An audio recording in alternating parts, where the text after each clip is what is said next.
Hi, I'm Detektiv, and I'm a little bit under the weather, as you can hear. I am currently ill, but I have to record this video for next week, so yeah. Anyways, welcome to Kaiserredux, a mod where Germany won World War One, and today we are playing the Commune of France. After the Germans won World War One, we were thrown in a revolution like our British and Italian friends. The catch is, the nationalists still exist. For the British, they're in Canada, and for us, they're in Africa, and also in Corsica. We will need to eliminate them in order to ensure the stability of the French Revolution. Unfortunately for us, we're French and we had to do quick elections because our government collapsed.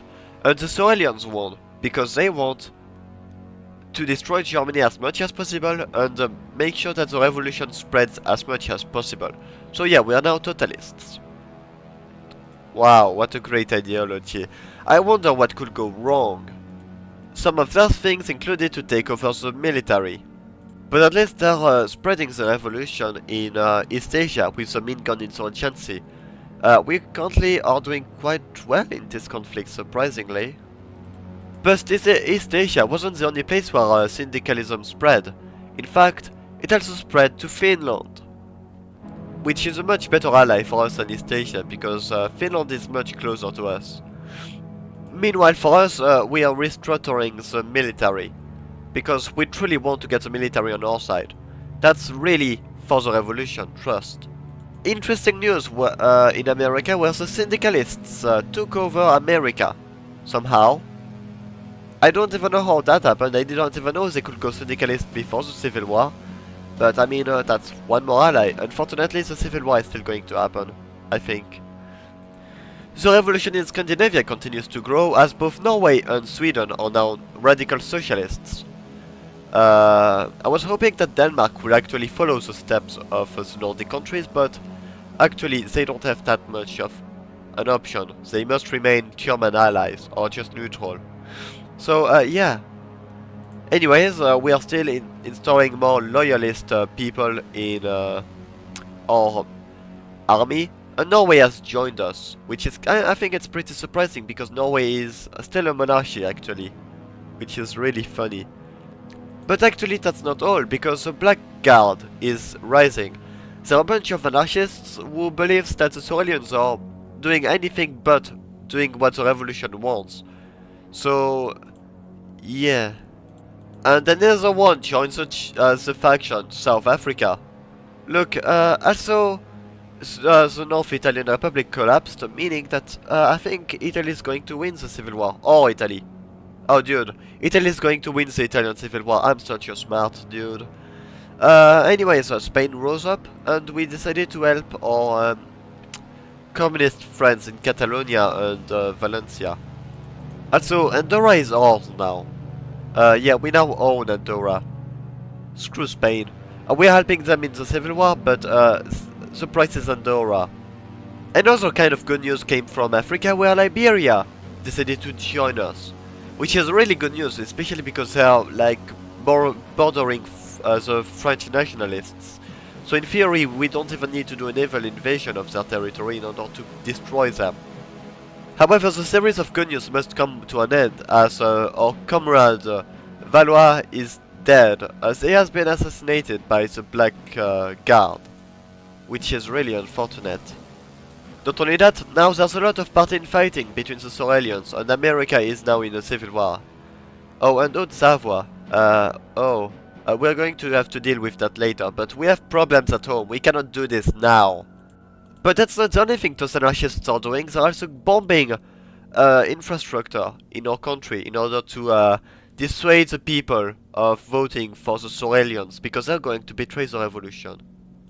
The Sorelians are even more disunited, and now the Black Guard is taking advantage of it. So that's really cool. And not only that, the Black Guard is gaining even more allies with the anarcho-syndicalists. But I mean, come on, our state is strong. There's no way that they dare attempt something too insane like a coup. Oh. You know what? Yeah, the coup works. Okay. So we are now radical socialists under the anarchist Black Guard, or Garde Noire in French. We decided that Makhno's vision of anarcho-communism will be the way forward, as the true means of making the revolution truly great. With the situation at home finally winding down, even if there's still some resistance from the Sorelians, we decided to claim Haute-Savoie in order to up our, our popularity. We decided to demand Haute-Savoie from the Swiss, and well, we all know where this goes, right? The Swiss have decided to accept.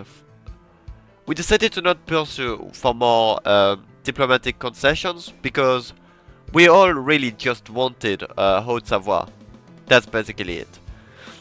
Anyways, we decided to continue preparing for the war. After 2 years, on January of 1938, the Spanish Civil War ended with, well, the communists winning.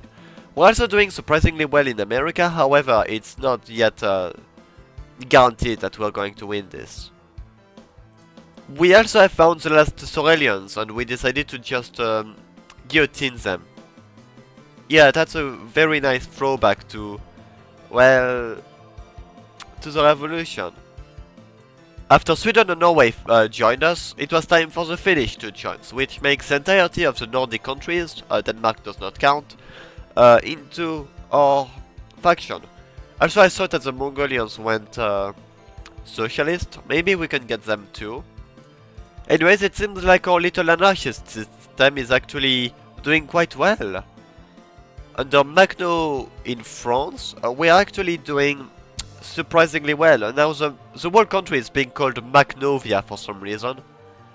I don't see how that happens, because like, I think most people will still say that this is France, not Makhnovia. Also, for some reason, Belgium joins the Entente. You can see it by like the flags of the British Commonwealth, like you can see the Australian flag. But yeah, also I just realized that you can choose between getting the Makhno portrait or the Black Guard itself, which is pretty sick. Anyways, Belgium in the Entente may actually complicate our plans, because we cannot actually fight the Germans in a very large front, which is really sad. I do really think that is worse for us. Because of a war between Ukraine and Hungary, for some reason Germany is at war with Austria. Okay. Will this lead to a bigger conflict? Oh. Russia does join against... Okay, sure. It's time for us to join next, I suppose. We are going to join the war in about 2 months. We decided to go by the ultimatum version, which justifies our invasion of Germany. We could have... Germany is stupid, so of course I refused. They're at war on 3 different fronts. The Habsburg front, the Russian front, and now the Western front. I mean, it's a really small front, but come on, I literally cannot attack Belgium, because the Entente will go against me. We were starting to do kind of well, until Canada decided to declare war on the Union of Britain, considering they are basically completely pointless, except for Belgium. So of course we decided to join the war, and directly annihilate the idea of Belgium existing. I really love the AI in this mod, where basically Belgium and Germany does not cooperate, and I can just completely obliterate the both of them, which is pretty good for us. Also note that we've already entered German core territory in Saarbrücken, but we still haven't liberated either Metz or Strasbourg, which is kind of unfortunate. I mean, Metz is going to fall soon. We are even going to be able to encircle Metz in just like that. Luxembourg is ours, and we can just destroy all of the German garrisons in the city. And we decided to kidnap the Luxembourgish Duchess, because why not, I guess. Yeah, we dealt really easily with like the French in the north of Africa. I'm gonna be real, we are basically completely obliterating them. 1 naval invasion is all it took. 1 naval invasion is in Iran. But the Reichspakt and the Entente will cooperate for some reason. I guess. Sure, if that's what helps them. Oh god, the game is like... What the hell happened? Okay, anyways. We've basically taken the entirety of the Rhine except Strasbourg, because for some reason I cannot take it. It's really hard, but okay, at least we can just completely obliterate the French in North Africa. We broke through the entire Rhine in quite a lot of parts south of Frankfurt, and we can actually push even further. We finally taken Strasbourg and that tile below, and we can just completely continue to annihilate Germany over there. Now that we broke through the Rhine, it's going to be a lot easier.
And now the war is truly over. The Reichspakt has collapsed, and we can now claim more rightful territories in Europe and free the workers of Germany, of course. Yeah, that as well, but mostly revenge against the humiliation that World War I was. We basically decided to split Europe over Poland. Basically, every single part of territory west of Poland is ours, every part east of Poland is Russia's. I think that's pretty fair. Poland is a great divider between west and east. They also made the Międzymorze alliance, which is, I guess, nice. Not sure if it's gonna help them though. I know we are anarchists and absolutely not colonialists. However, we've decided that Algeria was rightfully French. So yes, they are now a core state of us, which is pretty funny. I've got to say, this is one good peace deal. I mean, Poland looks very fucking ugly. Trust me, it was worse before. And Ukraine is going to get absolutely obliterated by Russia. Meanwhile, we will claim Denmark and the other cities in eastern Germany. Next up on the kill list was Poland. We wanted some syndicalist friends over there. So, yeah. The war is already going extremely well. I'm not showing more of this. Now the Third International basically rules over all of Europe except Eastern Europe where Russia is. And I was about to say, yeah, that's about to change, buddy. Yeah, we are killing Russia, and once again, it's nowhere near a challenge. We have nearly enough divisions to take Russia all by ourselves. So you imagine with the rest of Europe, it is nothing but like a cakewalk. Like, look at this, the war has started like not even 1 month ago, and we're already right next to Riga. We're about to encircle Riga, actually. And, yeah, we also have to deal with Africa, unfortunately, because, like, they're still over there. The Germans and the Entente. Yeah, they're still over there in their colonies, but they're dying in Canada, so I guess it's fine. In a time record of 1941, we now own all of Russia. I decided to take those territories from Mongolia because fuck them. They're about to die to Fengtiong. You know what, Tuva as well. I am truly this mean, but then again, for some reason Mongolia is dying, so I guess it's better. Yeah, we are going to split. We are going to do quite a lot of things with Russia actually. We took over the Ottomans because why not? And after killing the Irish, we finally got the peace deal to the Entente. Yeah, it took us quite a long time actually to get them, but Canada already died, so Ireland was the last one on the kill list. Great! And there we go! Germany is gone forever now. There's 3 Germanys in Europe, it's fine I guess, but there is no more like colonialist Germany. And well, yeah, to be fair, this was not a really difficult campaign, surprisingly. All of Scandinavia and quite a lot of other people have gone to the left. Also Mongolia, they're at war with us, but I'm gonna be real, I don't care. Anyways, that is it. Look at our new world order. We're led by the great Makhno. I hope you guys have enjoyed this video. If you did, then please consider giving a like and a follow. It will help me out a lot, and I'd really appreciate it. Anyways, yeah, have a nice day. Bye!